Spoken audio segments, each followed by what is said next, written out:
Now Shabbos Young Israel, Nichume Avelim, condolences extended to Debbie Fish by the loss of her mother, Mrs. Rose Huddle. May Debbie and family be comforted among the mourners of Tzion Yerushalayim. May Shabbos be the beginning of Simcha, of healing for Debbie and family. Describing Esav's calculations as to why selling the Bechar, the firstborn right, for a bowl of lentil soup was worth it. So the Psukim tell us, "Vayomer Esav hineh anochi halech lamos." I'm on my way to dying. V'lama zeli bechara. I'm going to die. And he has, so if I don't eat anything, so what's the purpose of this firstborn right, of this bechara? On the surface, the concern is that Esav is going to die of exhaustion.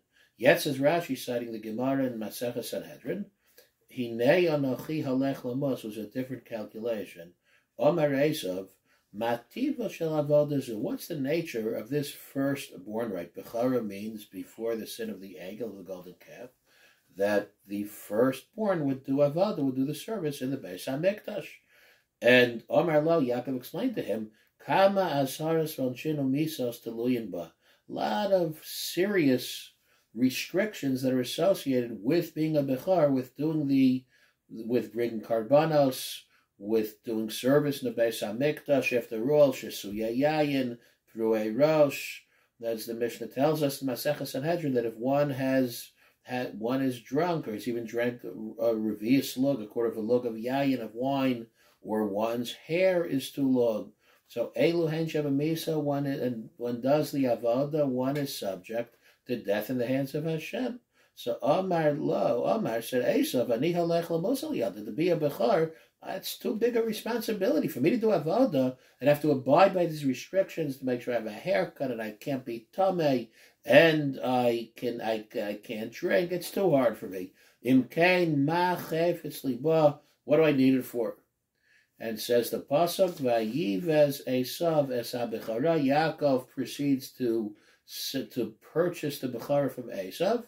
And Vayivez Esav es habechara. Esav degraded the firstborn right. Hayidak also says Rashi al Rishal. The Torah testifies to the degree of Esav's wickedness. Shebiza avodas al shalmakom, that he degraded the service of Hashem. Asks Rosh Feinstein, I don't understand.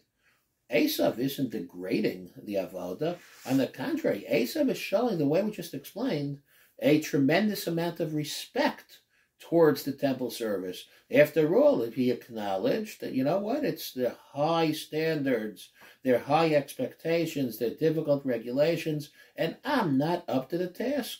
That's an expression of modesty, of reverence for the task at hand. Why is it called Vayivez Esav es habechara? Esav degraded the firstborn right. Esav was realistic. He knew who he was. He knew who Yaakov was. Yeah, you know what? Let Yaakov have it. He's more worthy. He's a better candidate than I am.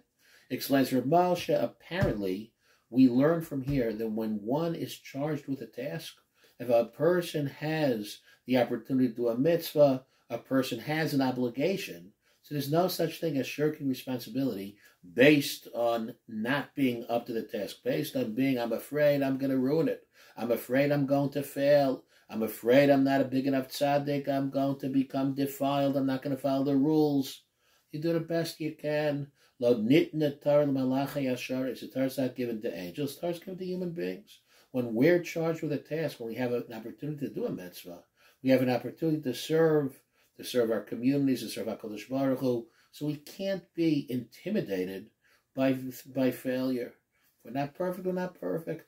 But by backing down and running away out of concern for failure, out of concern for not being worthy of the task, that's called Vayivez Esav es habechara. That's degrading, and that's insulting that mission. And as we do the best that we can, we're not perfect, but we're never afraid to try, and we're never afraid of failure. Have a very, very good Shabbat.